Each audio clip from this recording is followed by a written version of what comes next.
ایک بیٹا کعبۃ اللہ کا امام ہو اور ایک بیٹا مسجد اقصی کا امام ہو، بھلا ایسا بھی خوش بخت باپ آپ نے دیکھا ہے جس کی نسل سے انبیاء ہوں، جد الانبیاء کہلائے؟ اللہ تعالیٰ جل شانہ حضرت ابراہیم علیہ السلام کو ان عزتوں سے مالا مال کیا جو انہی کا مقصود ہے۔ جس ماحول میں آنکھ کھولتے ہیں وہ کفر کا اور شرک کا ماحول تھا، فطرت سلیمہ اس کو گوارا نہ کر پائی۔ قرآن مجید نے اس کہانی کو کتنی خوبصورتی کے ساتھ بیان فرمایا، ارشاد کیا وَلَقَدْ آتَيْنَا إِبْرَاهِيمَ رُشْدَهُ مِنْ قَبْلُ، ہم نے ابراہیم علیہ السلام کو پہلے سے ہی رشد و ہدایت کے نور سے مالا مال کیا تھا۔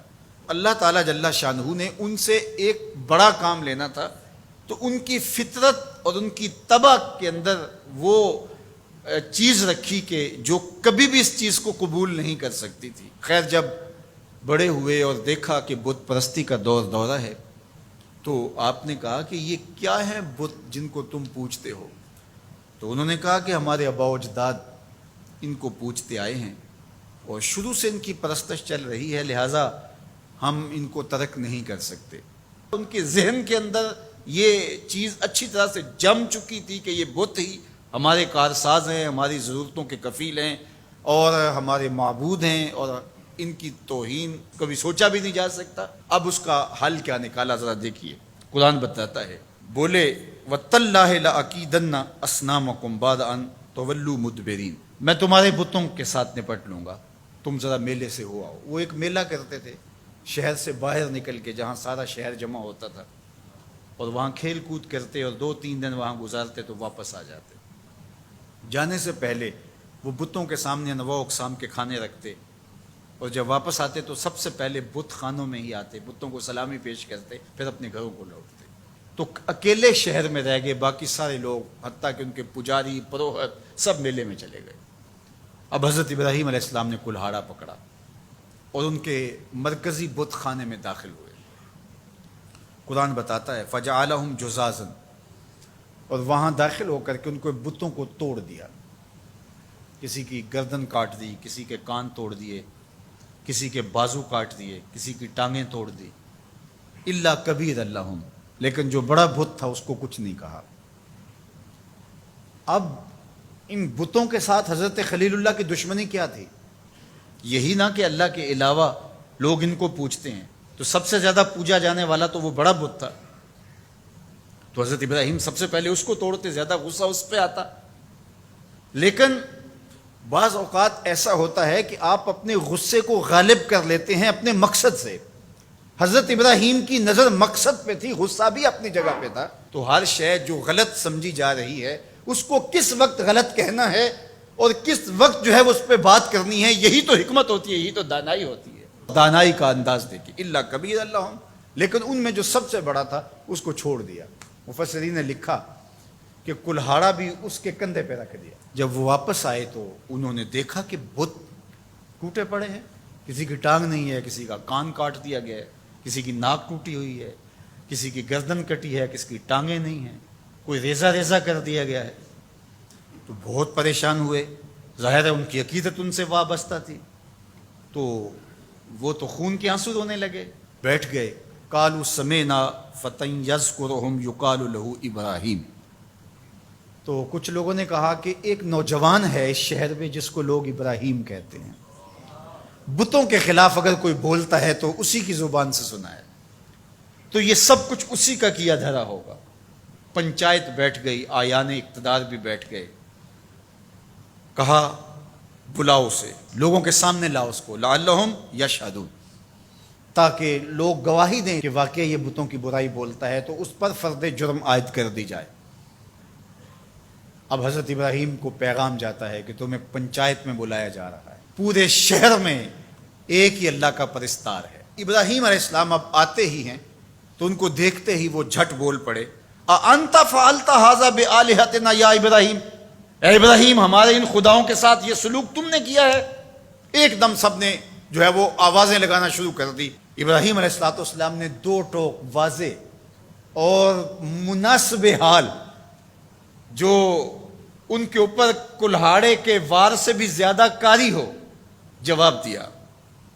قال بل فعلہ کبیرہم ھذا فاسألوہم ان کانوا ینطقون. کہا بڑے نے کیا ہوگا، اسلحہ اس سے برآمد ہوا ہے، چلو نہیں تو ان سے پوچھ لو تمہارے ساتھ یہ کس نے کیا ہے. کتنا خوبصورت جواب تھا. حضرت ابراہیم علیہ السلام نے ان کا ناطقہ بند کر کے رکھ دیا، ان کی بولتی بند ہو گئی. کہا بڑے نے کیا ہوگا، ظاہر لڑائی ہوگی کہ یہ کہتا ہوگا میں بڑا ہوں تم چھوٹے، درمیان میں کیوں آ گئے ہو، آپس میں لڑائی ہوگی. تو یہ اس کی طاقت کا مظاہرہ ہوا ہے، دیکھو اسلحہ بھی اس سے برآمد ہو رہا ہے.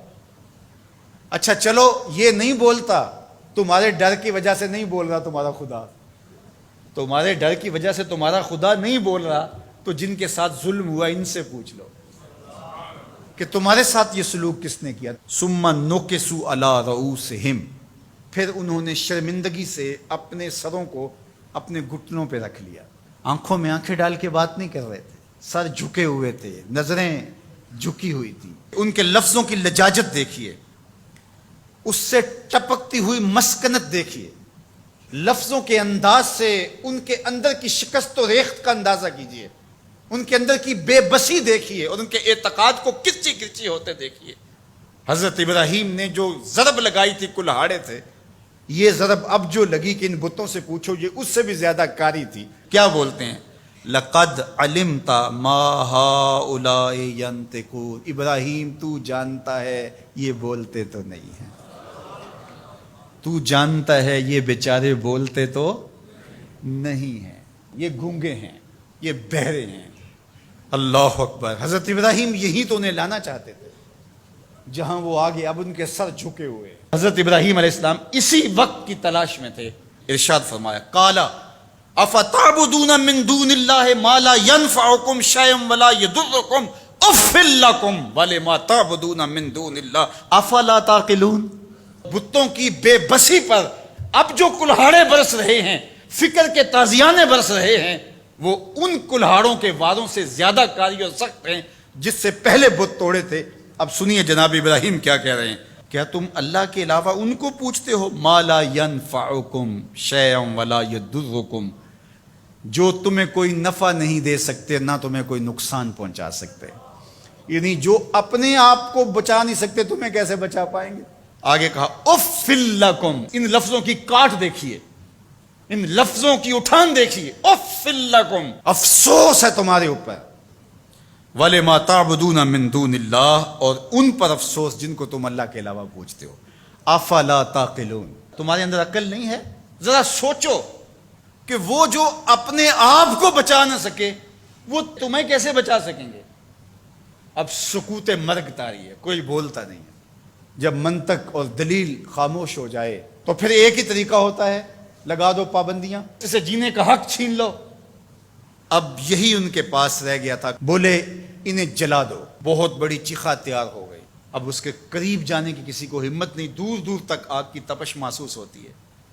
پھر ایک منجنیق تیار کی گئی اور اس کے ایک پلڑے میں حضرت خلیل اللہ کو بٹھایا گیا. تو حضرت ابراہیم علیہ السلام جب آگ کی طرف بڑھ رہے ہیں تو آواز آتی ہے قلنا یا نارو کونی بردم و سلاما علی ابراہیم. اے آگ ابراہیم پر سلامتی کی ٹھنڈی ہو جائے، یعنی اتنی ٹھنڈی بھی نہ ہو جائے کہ میرے خلیل کو سردی لگنے لگ جائے. تو ابراہیم علیہ السلام نار نمرود میں چلے جاتے. کہتے 40 دن تک باہر جشن منایا جاتا رہا اور آگ برابر جلتی رہی اور اندر فردوس بری کی ہوائیں چلتی رہی. حضرت ابراہیم کے لیے وہ آگ گلزار بن چکی تھی. 40 دن کے بعد جب آگ بجھی تو حضرت ابراہیم ان دہکتے ہوئے کوئلوں سے یوں باہر نکل کے آئے جس طرح کوئی نازنین پھولوں پہ چل کے آتا ہے. محبت کا کیا خوبصورت اسلوب ہے اس عظیمت کی راہ پہ سفر کرنے والے بندے کے لیے جو اللہ نے لوگوں کے سامنے ان کا نقشہ رکھا اور لوگوں کو بتایا کہ جو ہماری راہوں کے مسافر ہوتے ہیں وہ کیسے سرخرو ہوتے ہیں. جب اللہ کے لیے بندہ تیار ہو جائے عظیمت کی راہ پہ چلنے پہ، پھر معجزے رونما ہوتے ہیں.